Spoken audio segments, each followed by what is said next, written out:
Hello बच्चों। तो कैसे हो आप लोग सभी। आई होप आप लोग अच्छे होंगे और अपनी पढ़ाई को अच्छे से कर रहे होंगे। तो देखिए, आज के इस वीडियो लेक्चर में मैं आप लोगों को मंगलम पाठ का क्वेश्चन और आंसर कराने वाला हूँ। ठीक है, इट मीन्स मैं आप लोगों को आज के इस वीडियो लेक्चर में मंगलम पाठ का ऑब्जेक्टिव दोनों क्वेश्चन आंसर कराने वाला, क्योंकि इससे पहले मैंने आप लोगों को मंगलम पाठ को in detail with Hindi explanation के साथ पढ़ाया हुआ है। तो जो भी बच्चे उस वीडियो को नहीं देखे तो उस वीडियो को देख लीजिएगा, क्योंकि उस वीडियो में ही मैंने सारे ऑब्जेक्टिव क्वेश्चन का डिस्कशन कर दिया, साथ में भी कुछ सब्जेक्टिव क्वेश्चन का भी डिस्कशन किया था। तो जो बच्चे उस वीडियो को देखे होंगे उसको ऑब्जेक्टिव में कहीं भी दिक्कत नहीं आएगी। ठीक है, और साथ में सब्जेक्टिव में भी दिक्कत नहीं आएगी। ठीक है, लेकिन जो बच्चे नहीं देखे हैं तो उसको भी दिक्कत नहीं आएगी। ठीक है, बशर्ते क्या करना है कि वीडियो को शुरू से देखना है। ठीक है, तो देखिए पहला क्वेश्चन क्या है कि मंगलम पाठ के रचयिता कौन है। तो मंगलम पाठ के रचयिता कौन है? महर्षि वेदव्यास। कौन है? महर्षि वेदव्यास। ठीक है, उसके बाद क्वेश्चन है कि मंगलम पाठ कहाँ से संकलित है। तो मंगलम पाठ कहाँ संकलित है? तो उपनिषद से। ठीक है, उसके बाद है कि मंगलम पाठ में कितने मंत्र संकलित है। तो मंगलम पाठ में कितने मंत्र संकलित है? तो 5 मंत्र। ठीक है, ये उसके बाद देखिए मंगलम पाठ में कैसे मंत्र संकलित है। तो कैसे है? तो पद्यात्मक है। ठीक है, उसके बाद है हिरण्मय पात्रन डॉट डॉट डॉट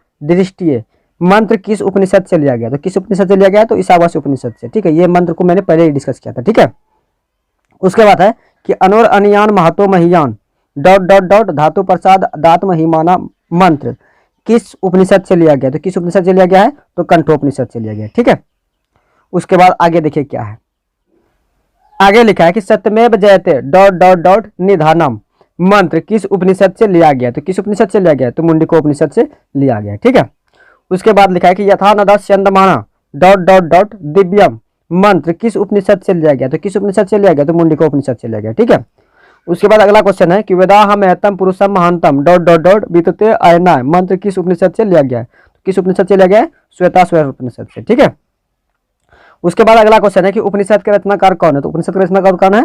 तो महर्षि वेदव्यास। ठीक है, उसके बाद अगला क्वेश्चन है कि उपनिषद किसका अंतिम भाग है। तो उपनिषद किसका अंतिम भाग है? तो वैदिक साहित्य का। ठीक है, उसके बाद ये क्वेश्चन क्या है कि उपनिषद किसका सिद्धांत प्रकट करता है। तो उपनिषद किसका सिद्धांत प्रकट करता है? तो दर्शन शास्त्र का। ठीक है, उसके बाद ये क्वेश्चन क्या है कि उपनिषद के अंतिम भाग में किसका सिद्धांत है। किसका सिद्धांत है? तो दर्शन शास्त्र का। ठीक है, उसके बाद अगला क्वेश्चन है कि उपनिषदों की संख्या कितनी है। तो उपनिषदों की संख्या कितनी है?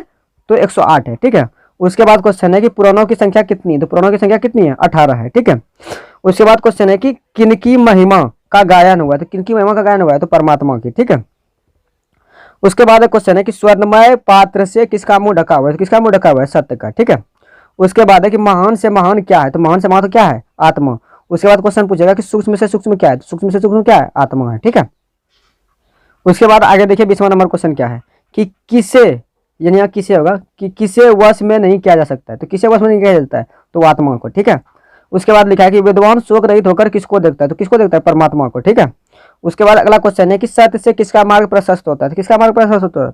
तो देवलोक का। ठीक है, उसके बाद है कि यह संपूर्ण संसार किसके द्वारा अनुशासित है। तो किसके द्वारा अनुशासित है? तो परमात्मा के द्वारा अनुशासित है। ठीक है, उसके बाद अगला क्वेश्चन है कि नदियां नाम और रूप को छोड़कर किसमें मिलती है। तो किसमें मिलती है? तो समुद्र में। ठीक है, उसके बाद क्वेश्चन है कि किसकी विजय होती है। तो किसकी विजय होती है? तो सत्य की। ठीक है, यानी सत्य की विजय होती है।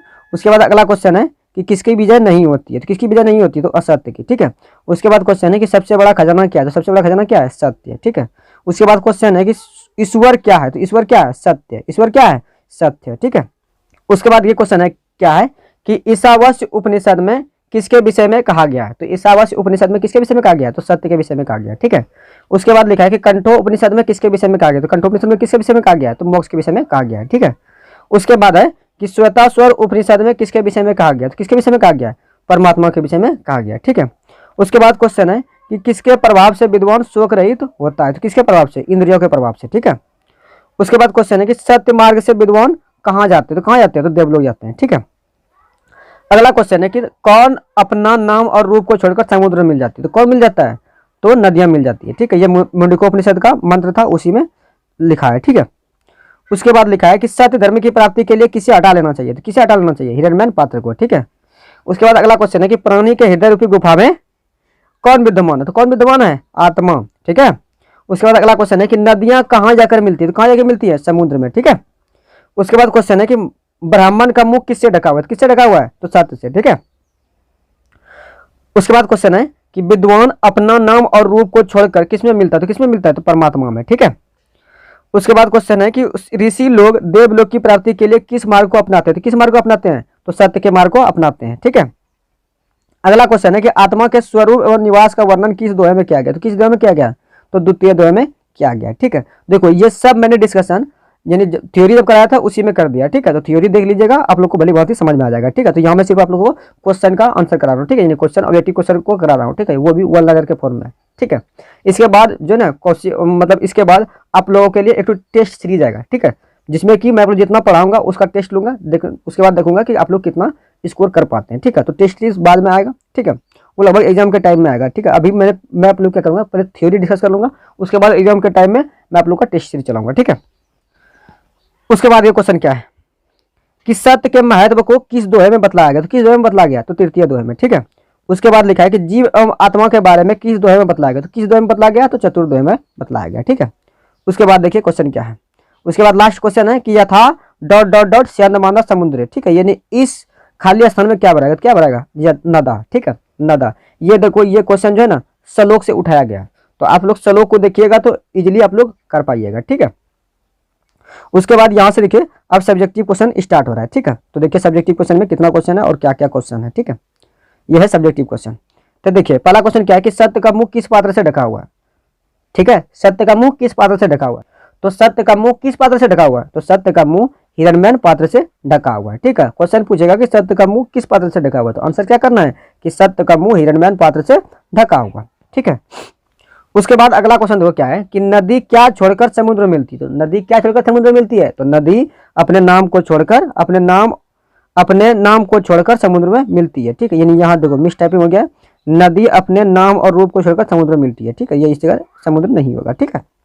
उसके बाद अगला क्वेश्चन देखो क्या है कि मंगलम पाठ के आधार पर सत्य के महत्व पर प्रकाश डालें। ठीक है। यानी मंगलम पाठ के आधार पर सत्य के महत्व पर प्रकाश डालना। तो देखो इसका आंसर क्या है कि मंगलम पाठ में महर्षि वेद व्यास सत्य की महत्ता का वर्णन करते हुए कहते हैं कि हमेशा सत्य की ही जीत होती है, असत्य की नहीं। सत्य से ही देवलोक का मार्ग प्रशस्त होता है। ऋषिगण देवलोक को प्राप्त करने के लिए सत्य का मार्ग अपनाते हैं। ठीक है। तो क्या लिखेंगे कि मंगलम पाठ में महर्षि वेद व्यास सत्य की महत्ता का वर्णन करते हुए कहते हैं, क्या कहते हैं कि हमेशा सत्य की ही जीत होती है, असत्य की नहीं। सत्य से ही देवलोक का मार्ग प्रशस्त होता है। ऋषिगण देवलोक को प्राप्त करने के लिए किस मार्ग को अपनाते हैं, तो सत्य मार्ग को अपनाते हैं। ठीक है। तो ये क्वेश्चन पूछेगा तो ये आंसर लिखना है।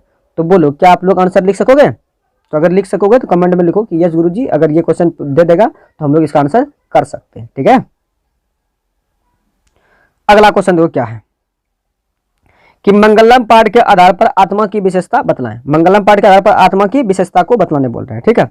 तो देखो क्या लिखा है कि मंगलम पाठ में संकलित कंठोपनिषद के मंत्र में महर्षि वेद व्यास कहते हैं कि प्राणी के हृदय रूपी गुफा में आत्मा बंद रहती है। आत्मा सूक्ष्म से सूक्ष्म और महान से महान है, इसे वश में नहीं किया जा सकता। क्या हम लोग आत्मा को वश में कर सकते हैं, तो नहीं कर सकते हैं। ठीक है। उसके बाद देखो अगला क्वेश्चन क्या है कि महान लोग संसार रूपी सागर को कैसे पार करते हैं, तो महान लोग संसार रूपी सागर को कैसे पार करते हैं, तो लिखा है कि श्वेताश्वर उपनिषद में ज्ञानी और अज्ञानी लोगों में अंतर स्पष्ट करते हुए महर्षि वेद व्यास कहते हैं कि ईश्वर ही प्रकाश का पुंज है। ईश्वर ही क्या है, प्रकाश का पुंज है। ठीक है। प्रकाश का पुंज है। उन्हीं के भव्य दर्शन से सारा संसार अलौकित है। ठीक है। अलौकित होता है। ज्ञानी लोग उस ईश्वर को जानकर संसारिक मोह माया, ठीक है, संसार में जितने भी मोह माया है उसको त्याग कर उससे मुक्ति पाते हैं। इसके अलावा अन्य कोई दूसरा मार्ग नहीं है। ठीक है। इसके अलावा अन्य कोई दूसरा मार्ग नहीं है। ठीक है। उसके बाद क्वेश्चन देखो क्या है कि विद्वान पुरुष किस प्रकार ब्रह्मा को प्राप्त करते हैं, तो विद्वान पुरुष किस प्रकार ब्रह्मा को प्राप्त करते हैं। लिखा है कि मंगलम पाठ में संकलित मुंडको उपनिषद के मंत्र में महर्षि वेद व्यास कहते हैं कि जिस प्रकार बहती हुई नदियां अपने नाम और रूप को छोड़कर समुद्र में मिल जाती है, ठीक उसी प्रकार विद्वान पुरुष भी अपने नाम और रूप को छोड़कर अर्थात व्यक्तित्व को छोड़कर परमपिता परमेश्वर को प्राप्त कर लेते हैं। ठीक है। परमपिता परमेश्वर को प्राप्त कर लेते हैं। ठीक है। तो ये था इसका आंसर। ठीक है। उसके बाद वो क्वेश्चन क्या है कि नदी और विद्वान में क्या समानता है, तो नदी और विद्वान में क्या समानता है। लिखा है कि जिस प्रकार बहती हुई नदियां अपने नाम और रूप को छोड़कर समुद्र में मिल जाती है, ठीक उसी प्रकार विद्वान भी अपने नाम और रूप को छोड़कर समुद्र में मिल जाती है। ये क्वेश्चन देखो इंपॉर्टेंट है। क्वेश्चन ये पूछा जाता है कि नदी और विद्वान में क्या समानता है। ठीक है। ये क्वेश्चन इंपॉर्टेंट है, ये क्वेश्चन इंपॉर्टेंट है। ठीक है, पूछा जाएगा कि नदी और विद्वान में क्या समानता है, तो क्या लिखना है आंसर में कि जिस प्रकार बहती हुई नदियां अपने नाम और रूप को छोड़कर समुद्र में मिल जाती है, ठीक उसी प्रकार विद्वान भी अपने नाम और रूप को छोड़कर समुद्र में मिल जाती है। ठीक है, उसके बाद अगला क्वेश्चन है कि उपनिषद को आध्यात्मिक ग्रंथ क्यों कहा जाता है। उपनिषद को आध्यात्मिक ग्रंथ क्यों कहा जाता है, तो देखो उपनिषद को आध्यात्मिक ग्रंथ कहा जाता है क्योंकि यह आत्मा और परमात्मा के बीच के विस्तृत व्याख्या करता है। ठीक है, परमात्मा संपूर्ण संसार में शांति स्थापित करता है। सभी तपस्या का परम लक्ष्य उसी परमात्मा को प्राप्त करना है। ठीक है, सभी तपस्या का परम लक्ष्य क्या है कि परमात्मा को प्राप्त करना ही है। ठीक है, ये था इसका आंसर। उसके बाद देखो इसका लास्ट क्वेश्चन कि मंगलम पाठ के आधार पर आत्मा के स्वरूप का वर्णन करें। क्या लिखा है कि मंगलम पाठ में संकलित कंठोपनिषद में महर्षि वेद व्यास ने आत्मा के स्वरूप का बड़ा ही अच्छा वर्णन किया है। वे कहते हैं कि आत्मा मनुष्य के हृदय रूपी गुफा में विद्यमान है और यह सूक्ष्म से सूक्ष्म और महान से महान है। इसका राज समझने के लिए ऋषिगण सत्य की खोज करते हैं। ठीक है, तो ये था इसका सब्जेक्टिव और ऑब्जेक्टिव। ऑब्जेक्टिव कितना क्वेश्चन है, तो 44 क्वेश्चन ऑब्जेक्टिव है और उसके बाद फिर सब्जेक्टिव में 9 क्वेश्चन है। ठीक है, तो देखो तो क्या आप लोगों को ये चीज़ समझ में आया? समझ में आया तो कमेंट में लिखो यस गुरु जी। अगर इस चैप्टर से क्वेश्चन पूछेगा तो हम लोग इजीली इसका आंसर कर सकते हैं। ठीक है, अब देखो अब आप लोग के माइंड में आता होगा कि सर इसका तो आंसर कर सकते हैं, लेकिन जब इसका रिवाइज करेंगे सर तो ये जो पीडीएफ में आप पढ़ा रहे हैं तो ये पीडीएफ कहाँ मिलेगा। ठीक है, तो ये पीडीएफ कहाँ मिलेगा, तो देखो उसके लिए टेंशन नहीं लेना। पीडीएफ के लिए आपको टेलीग्राम पे जाना है, आपको सर्च करना क्या, यही ये सहिंद्रा क्लासेस सर्च करना है। ठीक है, ये सर्च करना है, आप लोग को टेलीग्राम पे ज्वाइन कर लीजिएगा, टेलीग्राम ज्वाइन कर लीजिएगा और वहीं पे आप लोग को ये सारा पीडीएफ मिल जाएगा। ठीक है, यानी जितना भी मैं पढ़ाऊंगा सारा पीडीएफ आप लोग को टेलीग्राम पे मिल जाएगा, तो टेलीग्राम चैनल ज्वाइन कर लीजिएगा। ठीक है।